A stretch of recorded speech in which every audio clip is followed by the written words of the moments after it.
우리 다 같이 경건한 마음으로 묵도 드림으로 어버이 주일 예배로 하나님께 영광을 돌리겠습니다. 다 같이 묵도하시겠습니다.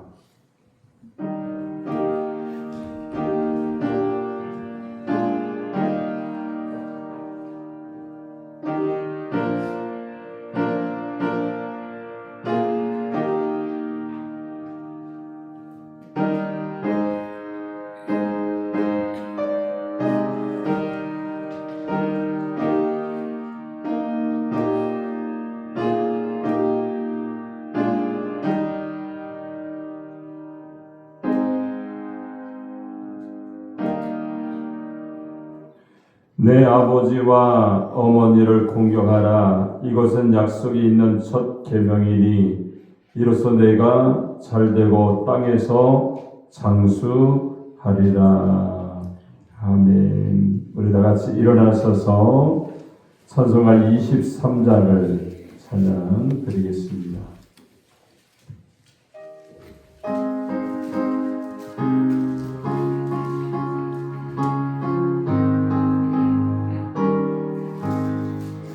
만일 그대에 있으면 그 입 닫아지고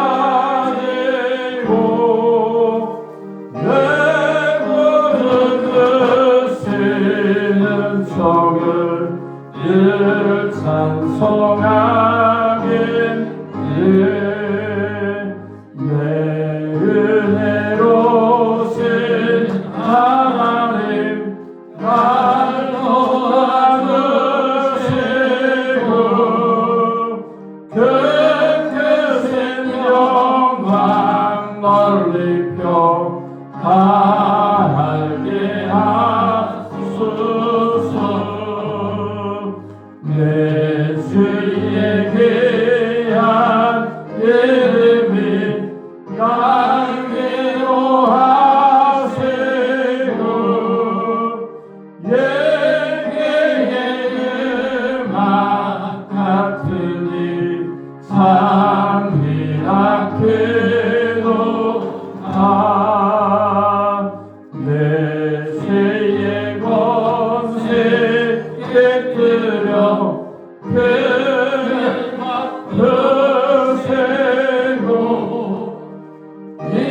익숙한 마음을 비로소 거창게 하셨네.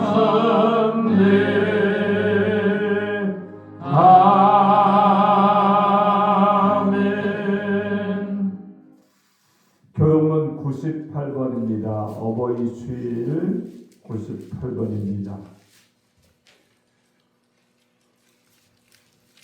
98번 어버이 주일입니다. 내 부모를 공경하라.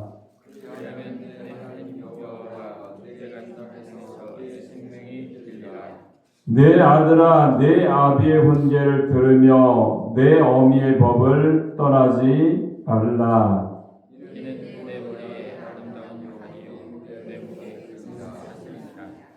너를 낳은 아비에게 청종하고 내 늙은 어미를 경히 여기지 말지니라.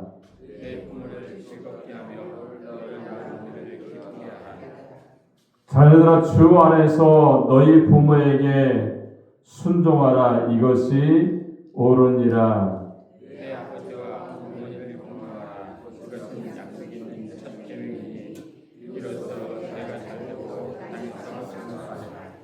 아멘. 전능하사 천지를 만드신 하나님 아버지를 내가 믿사오며 그의 아들 우리 주 예수 그리스도를 믿사오니 이는 성령으로 잉태하사 동정녀 마리아에 나시고 본디오 빌라도의 고난을 받으사 십자가에 못 박혀 죽으시고 장사한 지 사흘 만에 죽은 자 가운데서 다시 살아나시며 하늘에 오르사 전능하신 우편에 앉아 계시다가 거기로서 산자와 죽은 자를 심판하러 오시리라.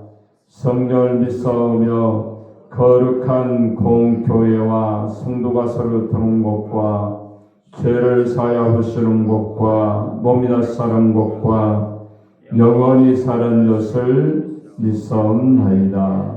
아멘. 다같이 앉아 찬송가 579장을 찬양드린 다음에 예배를 위해서 한정자 원사님께서 기도해 주시겠습니다.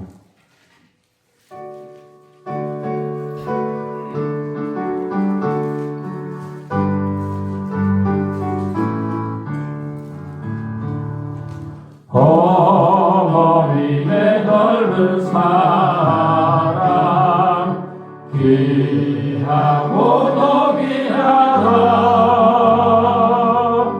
그 사랑이 언제든지 나를 감싸줍니다. 내가 울 때 어머니는 숫갱이로 드리고 내가 기뻐 웃을 때에 찬송 부르십니다. 아침 저녁을 주시던 어머니의 성경책 손대하는 구절마다 모습 없는 답니다. 믿는 자는 누구든지 영생함을 얻으리. 들려주신 귀한 말씀 이제 힘이 됩니다. 홀로 누워 괴로울 때 헤매다가 지칠 때 부르시던 찬송 소리 귀에 살아옵니다. 반석에서 샘을 나고 황무지가 꽃피네. 예수님과 동행하면 두려울 것 없어라. 온유하고 겸손하며 올바르고 무색에 어머니의 뜻 받들어 보람 있게 살리라. 분파많은 세상에서 선한 싸움 싸우다 생명샘에 드리는 것 길이 함께 살리라.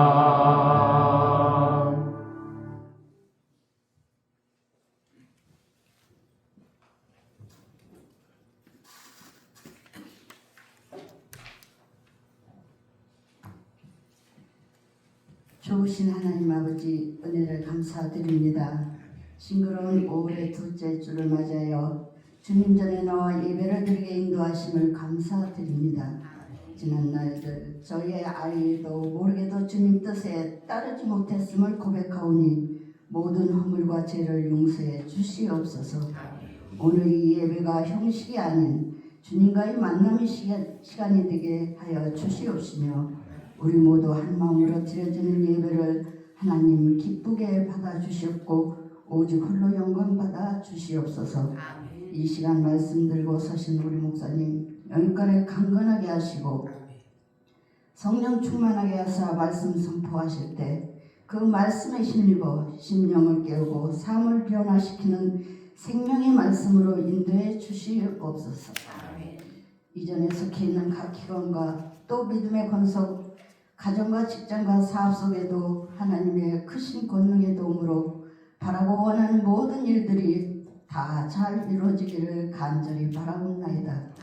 우리 교회를 사랑하신 하나님 아버지, 이 지역의 많은 영혼을 구원하는 구원의 방주가 되게 하여 주시고 저희에게도 전도의 사명을 감당할 수 있는 능력의 능력을 더하여 주시옵소서 해서 이 자리가 차고 넘칠 수 있기를 간절히 소망합니다. 이 예배를 돕는 모든 손길에도 하늘의 크신 복을 허락해 주실 줄 믿사며 감사드리며 예수님 이름으로 기도합니다. 아멘.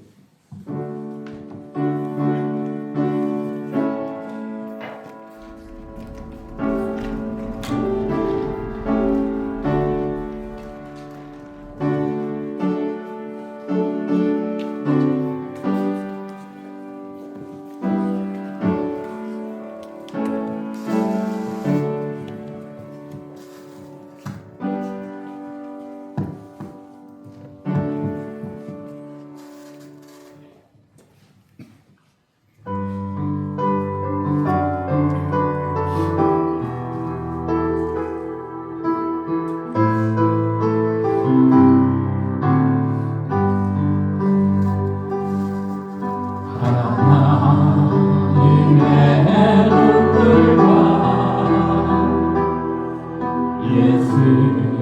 예수님의 심장과 성령님의 손길로 나의 영혼 고치소서. 하나님의 눈물과 예수님의 심장과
시편 112편 1절로 6절까지 우리 보도록 하겠습니다. 시편 112편 1절로 6절입니다. 우리 다 찾았으면 제가 한 절, 여러분이 한 절 교독해서 봉독하도록 하겠습니다. 할렐루야. 여호와를 경외하며 그의 계명을 크게 즐거워하는 자는 복이 있도다.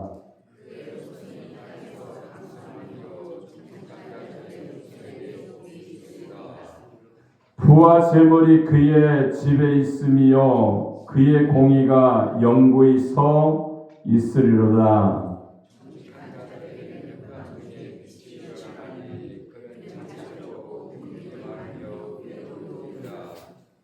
은혜를 베풀며 꾸어주는 자는 잘 되나니 그 일을 정의로 행하리로다.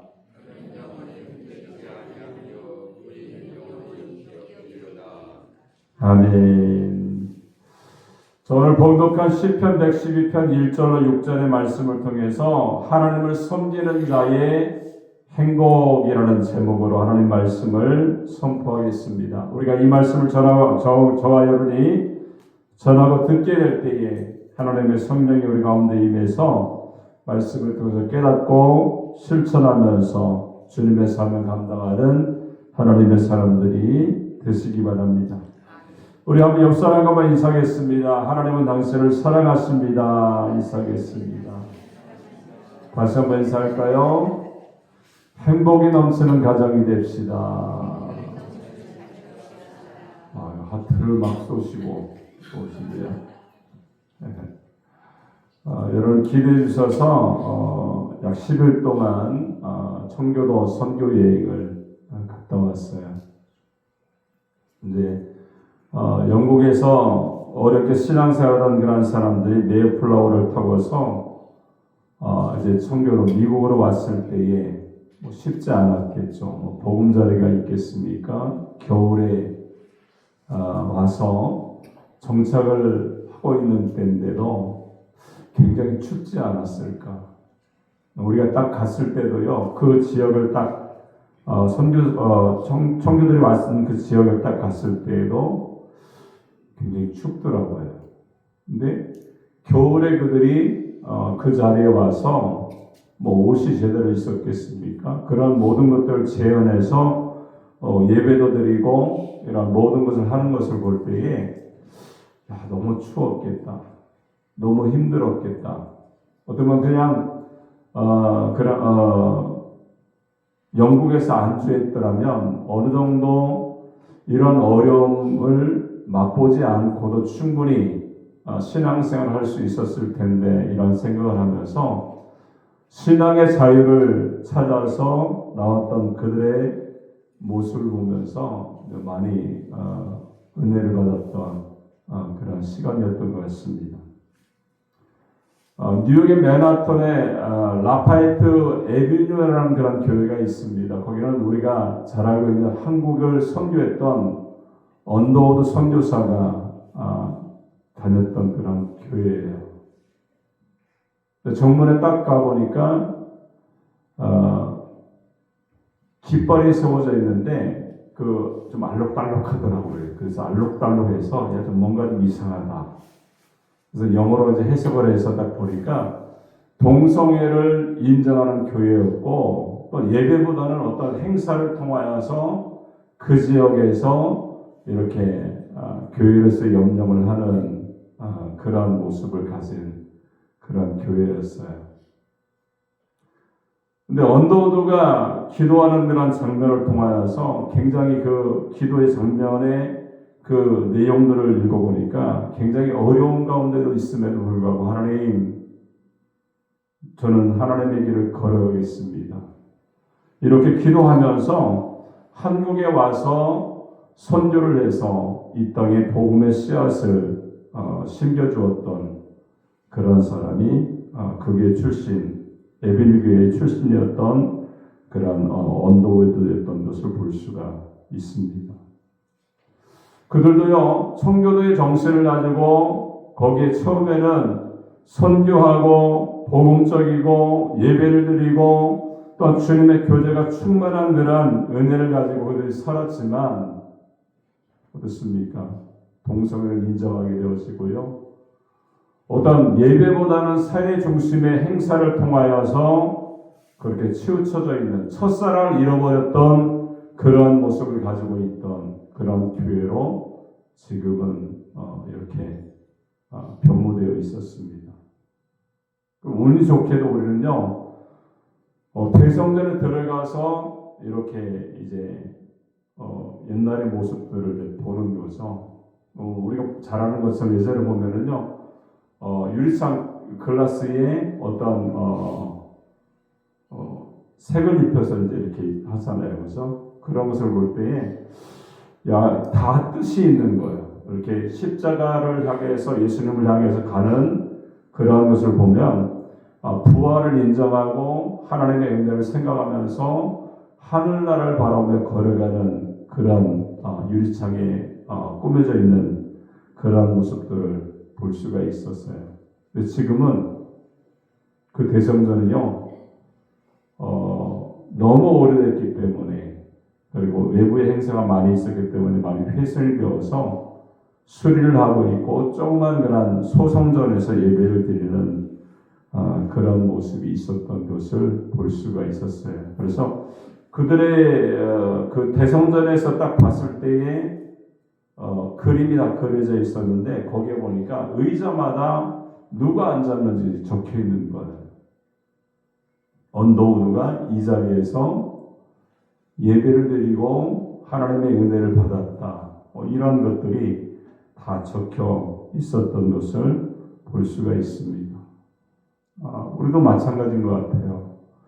주님의 사람으로 우리가 선택받았을 때에 우리에게 하나님을 향한 첫사랑이 분명히 있었을 텐데 마찬가지로 우리의 첫사랑이 잊어버리면요, 이러한 교회가 변모되는 것처럼 우리의 신앙이 변모되어지고 하나님의 영광을 드러내지 못해서 촛대를 옮기시는 하나님의 그 성경의 말씀처럼 우리가 똑같은 그러한 모습이 있을 수가 있다는 거예요.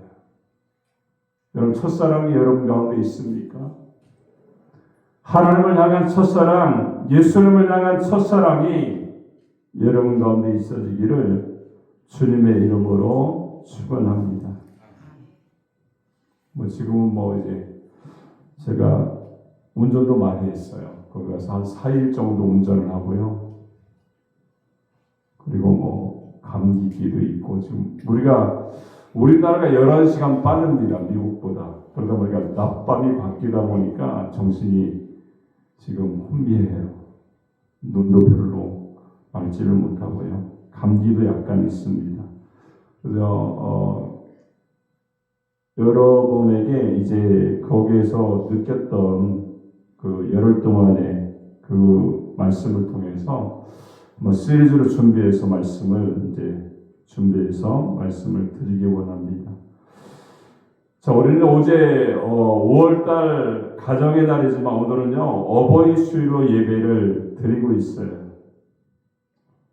성경에 보면은요, 성경의 모든 것들을 총괄한 율법이 있죠. 뭐가 있습니까? 십계명이라는 말씀이 우리 가운데 있어요. 십계명을 세 부분으로 나눌 수가 있죠. 1계명부터 4계명은요, 하나님을 바르게 섬기라는 것이고, 5, 6, 7, 9계명은요, 사랑과의 올바른 관계를 맺고, 8계명과 마지막 10계명은요, 도둑질하거나 탐내지 말라는 말씀을 우리에게 주고 있어요. 하나님을 향한 4계명이 있고요, 사람을 향한 4계명이 있고, 물질 관계를 어떻게 할 것인가의 2계명이 구성되어 있는 것을 우리가 볼 수가 있습니다. 근데 주목할 것은요, 첫 번째 계명은 뭡니까? 나 외에 다른 신들을 내게 있게 하지 말지니라, 이렇게 말씀하고 있죠. 그리고 인간에게 처음 주는 첫 계명 5계명은 뭡니까? 내 부모를 공경하라, 이렇게 말씀을 하고 있어요. 여러분, 하나님을 섬기는 첫째 계명은요, 하나님 외에 다른 신들을 마음에 두지도 말고 섬기지도 말라는 것이고요. 사람과의 관계에서 첫째 계명은 내 부모님을 공경하라, 이 말씀을 우리에게 주시고 있는 겁니다. 여러분, 하나님을 사랑하고 섬기는 것은요, 영적인 효도라고 본다면 부모님을 섬기고 효도하는 것은요, 윤리적인 효도인 것을 볼 수가 있어요. 여러분, 출애굽기 21장 17절을 보니까 그 아비나 어미를 저주하는 자는 반드시 죽일지니라, 이렇게 말씀합니다. 또 레위기 20장 9절에 보니까 역시 같은 말씀이 반복되죠. 또 사무엘하 7장 14절을 보니까 나는 그 아비가 되고 그는 내 아들이 되리니, 이렇게 말씀합니다. 여러분, 하나님은요, 이스라엘의 아버지가 되시고 이스라엘은 하나님의 아들이 된다는 겁니다.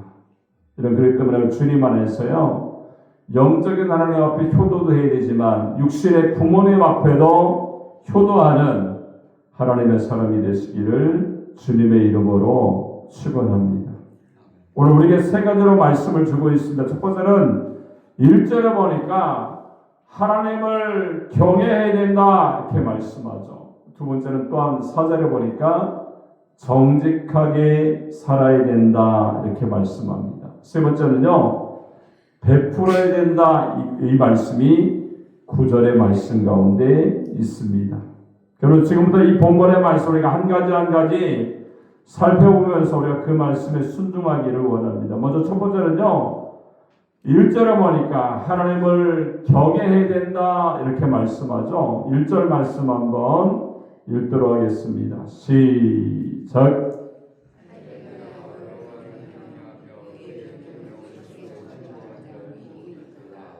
아멘. 여러분, 5월달이 되면요, 가정의 달이기 때문에 가정에 대한 여러 가지 교훈의 말씀을 주는 그런 사람들이 많이 있습니다. 또 어떤 월간 목회의 효실천 구체적인 방안에서 다음과 같이 효도를 실천하라, 이렇게 말씀합니다. 첫 번째는 전화를 걸으라는 거예요. 그럼 전화를 얼마나 걸으십니까? 부모님께 많이 걸지 못하잖아요. 그죠? 여러분, 우리가 그런 것도 있었습니다. 언젠가는 일간지 실는 기사 가운데 애인에게 3번 전화하면 부모님에게는 적어도 한 번은 전화하자, 이런 글귀가 적혀 있었어요. 여러분, 결혼정보회사의 듀오의 조사에 따르면요, 20, 30대 남성 286명과 여성 576명, 총 812명을 대상으로 부모와 연인의 애정도 관계에 대해서 설문조사를 한 그러한 내용이 있습니다. 연인에게는요, 일주일에 평균 12번 정도는 전화를 한다는 거예요. 그리고 부모에게는 일주일에 3.5회 정도 이렇게 전화를 한다고 그래요. 그리고 연인과 통화할 때는요, 평균 18분씩 통화를 하지만 부모님과 통화는요, 약 3.7분 정도 통화를 한다고 그래요. 나 같아서 할 말이 없습니다. 여러분, 연인에게는요, 그냥 생각나서가 21%고요. 보고 싶어서 19.1%, 기쁘거나 재미있는 일이 있어서 13.2% 이렇게 전화를 하는 모습이 있다는 거예요. 부모에게는 부탁할 일이 있어서 23.6%, 그냥 생각나서 17.4%, 귀가 시간을 알리기 위해서 14.4% 등 이렇게 하고 있다고 그래요. 목소리를 들려주는 것도요, 부모님에게는 기쁨이 될 수가 있다는 거예요. 제가 우리 어머니에게 잘하는 게 있어요. 너무 이쁘십니다. 너무 좋아하세요. 안아드리고요. 아유, 키만 조금만 더 컸으면 미스 코리아 됐을 텐데 막 이러죠. 너무 좋아하신다니까요. 음성을 드리는 겁니다. 두 번째는 편지를 쓰기죠. 여러분 디지털 시대에 글쓰기가 힘들었습니다만 글로 효도할 수가 있어요. 뭐 어버이날을 앞두고요. 글을 써가지고 편지를 딱 줘보세요. 그냥 전화로 사랑합니다. 이거보다요. 더 정성이 들어가 있어서 그것을 통해 충분히 부모님이 감동을 받을 수가 있다는 겁니다. 아빠 사랑해요. 엄마 사랑합니다. 한 줄로 써서 글을 들어드리면 기뻐하실 수가 있다는 거예요. 세 번째로 좋아하는 것 챙겨드린다는 겁니다. 좋아하는 음식, 소품 등 선물을 드리는 것도 효도의 방법이 됩니다. 근데 잇몸으로 음식을 굴려 삼키는 부모님이라면요, 드실 수 있도록 조리된 음식을 드려야 됩니다. 뭐 잇몸밖에 없는데 통갈비를 구워드린다면요, 아이스크림 빨아먹듯이 아마 빨아먹을 수밖에 없을 거예요. 또 네 번째는요, 부모님 가슴에 못 박힌 것을 뽑아 드려야 됩니다. 우리가 장례식에 참석하면요, 어떤 사람이 제일 많이 오는 줄 아십니까? 잘하는 사람 별로 안 울어요. 효도했기 때문에. 근데 부모님에게 못 해드리고 가슴에 못 박은 사람들이요, 그렇게 막 서럽게 울어요. 살아계실 때 잘하지. 그죠?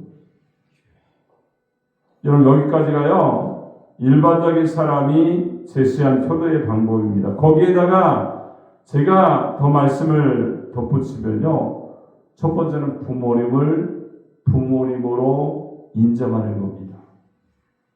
여러분, 부모라는 것은요, 싫고 좋고의 관계가 아닙니다. 다시 말하면 선택 관계가 될 수가 없다는 겁니다. 돈 많고 훌륭하고 잘나고 위대하면 부모가 될 수가 있고, 그런 조건을 못 갖추면 부모가 될 수 있는 관계가 아니에요. 가난해도 내 부모님입니다. 병들어도 부모님이죠. 배운 바가 없어도 부모는 부모라는 것을 우리가 알 수가 있어요. 이 관계는요, 하나님께서 우리에게 허락하신 관계인 것을 우리가 알 수가 있습니다. 부모님을 부모로 인정하는 것이 효도가 될 수가 있다는 거예요. 두 번째는 순종해야 된다는 겁니다. 자, 바울은요, 이렇게 말씀을, 자녀들아 너희 부모를 주 안에서 순종하라, 이것이 옳으니라, 이렇게 말씀합니다. 또 잠언 1장 8절을 보니까 내 아들아 내 아비의 훈계를 들으며 너희의 어미의 법을 떠나지 말라, 이렇게 말씀합니다. 또 잠언 30장 10절을 보니까 아비를 조롱하며 어미 순종하기를 싫어하는 자의 눈은 골짜기에 까마귀에게 쪼이고 독수리 새끼에게 먹히리라, 이렇게 말씀합니다. 어미의 말씀에 순종하지 않으면요, 그 눈이 골짜기에 까마귀에 쪼이게 되고 또 독수리 새끼에게 먹힌다는 겁니다. 무슨 말입니까? 복 대신 저주가 임한다는 것을 우리가 알 수가 있죠.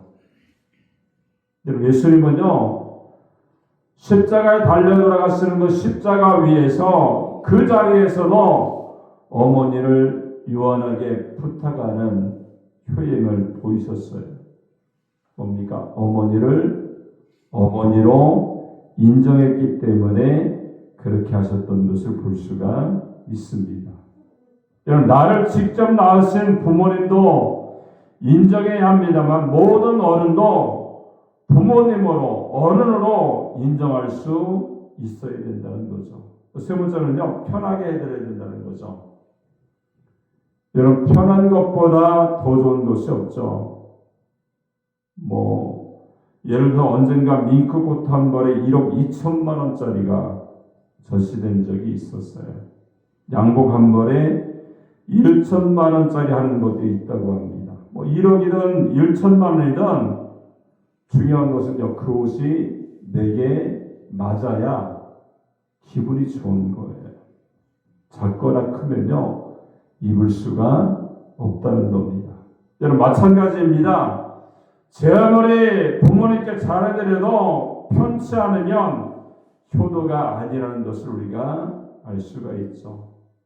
몸도 편하게 해드려야 되고요, 마음도 환경도 편하게 해드려야 된다는 것을 우리가 알 수 있습니다.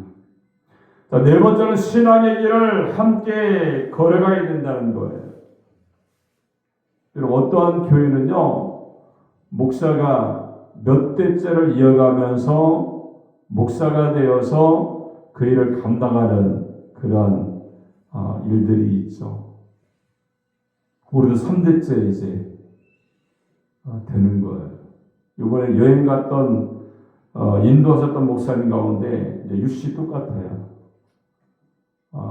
그 목사님은 4대째다 이렇게 해서 제가 그러십니까? 영화를 못 내밀는 그런 일이 있었어요. 그 쉬운 일이 아니거든요. 3대째도 쉬운 일이 아니고 4대 때도 쉬운 일이 아닙니다.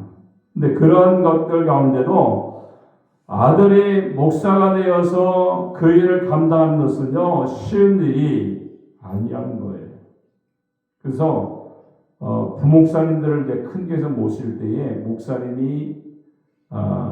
목사님의 아들이라면 가산점을 주어서 더 쉽게 붙을 수 있게끔 하는 것도 그런 어려운 길을 택했기 때문에 점수를 크게 준다는 겁니다.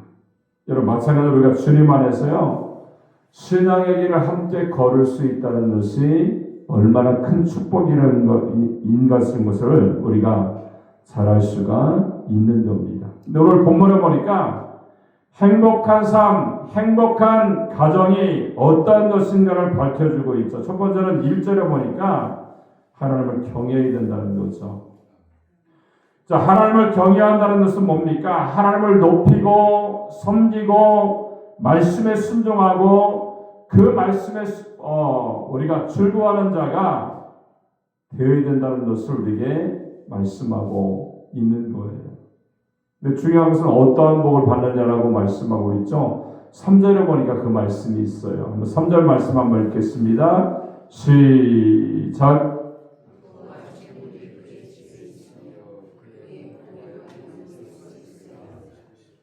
여러분, 하나님을 경외하고 받는 복은요, 경제적인 복과 영적인 것이다 이렇게 말씀합니다.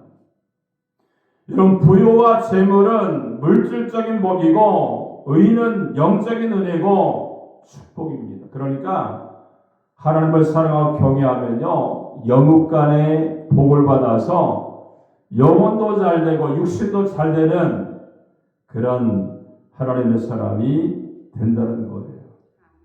이런 국가도요, 하나님을 섬기는 나라가 잘 될 수밖에 없어요.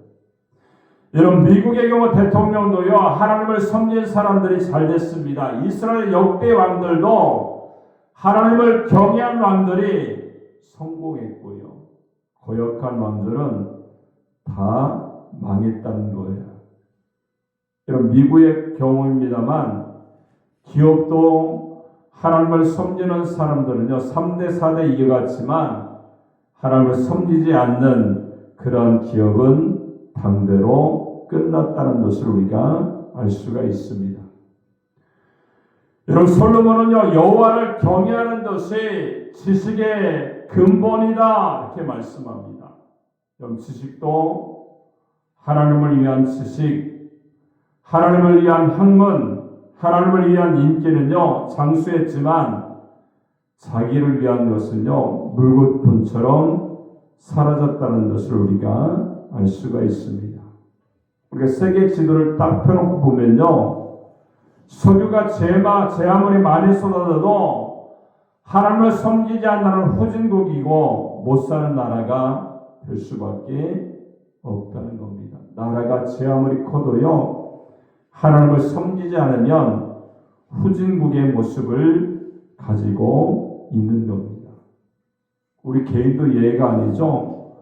하나님을 찬양하고 섬기면 복을 받고 안 믿으면 멸망하고 지옥에 갈 수밖에 없다는 사실을 우리가 알아서 하나님을 경외하고 믿음 가운데 걸어가는 믿음의 승리자가 되시기를 주님의 이름으로 축원합니다.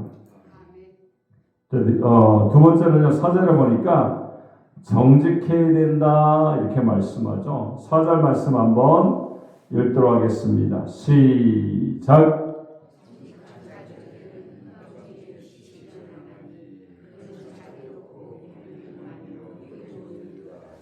아멘. 여러분, 국가도 권력도 정부도 기업도 교회도 정직해야 됩니다. 정직이라는 것은 뭡니까? 바르게 생각하고 바르게 말하고 바르게 사는 것을 말합니다. 여러분, 언제나 정직의 기준은요, 하나님이고 성경입니다. 그리고 정직의 기준이 세상법이나 사람이 되면요, 언제나 흔들릴 수밖에 없다는 겁니다. 그러나 영원히 변치 않으시고 한결같으신 하나님의 의의 기준이 되시고 정직의 기준이 되면요, 변함이 없고 흔들림이 없다는 겁니다. 특히 가정은요, 정직해야 되죠. 부부도 부모 자식도 형제도 정직해야 아름답게 살아갈 수가 있다는 거예요. 자, 두 번째, 세 번째는요, 오늘 9절에 보니까 베풀어야 된다 이렇게 말씀하고 있죠. 9절 말씀 한번 읽도록 하겠습니다. 시작.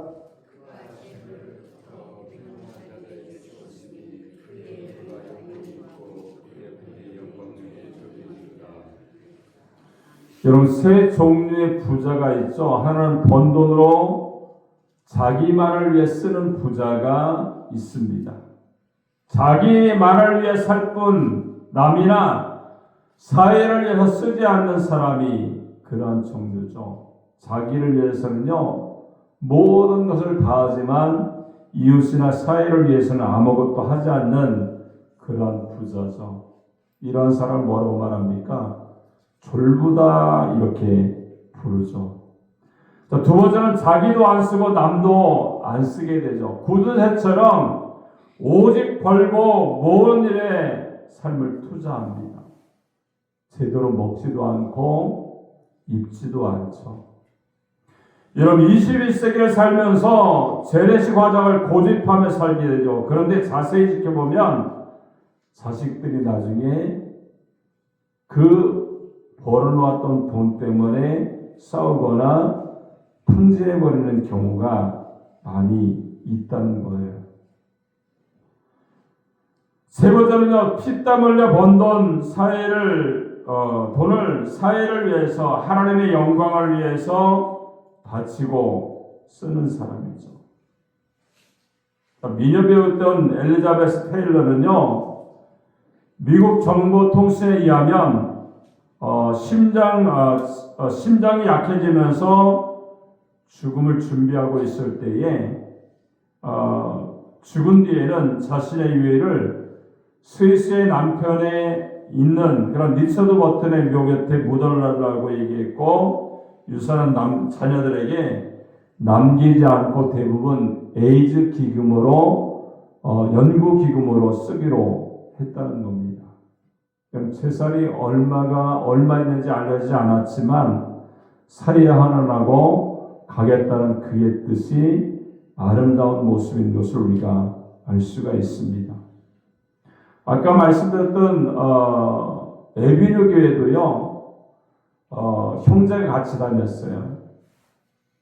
언더우드 형제가 같이 다녔는데, 형이었던 언더우드가요, 뭐를 발명했는가 하면 타자기를 발명했어요.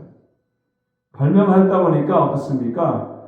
그것이 굉장히 많이 팔렸겠죠. 성공했어요. 그래서 그것을 통하여서 그 교회에 헌금을 드리고 또한 세계 선교를 할 때 동생에게도 크나큰 재정적인 후원을 내서 그 일을 감당할 수 있었다는 거예요. 여러분 본문 5절 6절을 보니까 은혜를 베풀며 꼬이는 자는 잘 된다 이렇게 말씀합니다. 그리고 9절 끝에 보니까 그 꼴이 영원히 들리리로다 이렇게 말씀합니다. 여러분 이 말씀 뭡니까? 이름과 영광이 드러난다는 것을 우리에게 말씀을 하고 있어요. 여러분 사기 횡령죄로 붙잡힌 사람의 이름과 재산을 사회에 환원하고 주님께 드린 사람의 이름과 영광이 같을 수가 없다는 거예요. 우리나라가요 한 해 동안 술을 마셔서 없어진 돈이 약 15조부터 거의 17조 정도의 돈을 술 마시는데 이렇게 허비를 하고 있다고 그래요. 여러분 15조를 벌려면요 얼마나 피땀을 흘려야 됩니까? 15조를 교육이나 사회에 복지를 했었다면 그 효과가 얼마나 컸을까 우리가 생각해 볼 수가 있는 거죠. 여러분 결론의 말씀은요 행복한 가정, 행복한 부부, 행복한 자녀, 형제자매가 되는 비결은요 딱 한 가지죠. 예수 그리스도를 주인으로 모시게 될 때에 행복한 가정이 될 수가 있는 겁니다. 행복한 나라가 될 수가 있죠. 이런 내 인생과 가정과 교회와 나라의 주인으로 모시면요 그날 그 시간부터 행복의 여로가 우리에게 열려지는 아름다운 역사가 우리 가운데 있게 되는 줄로 믿습니다.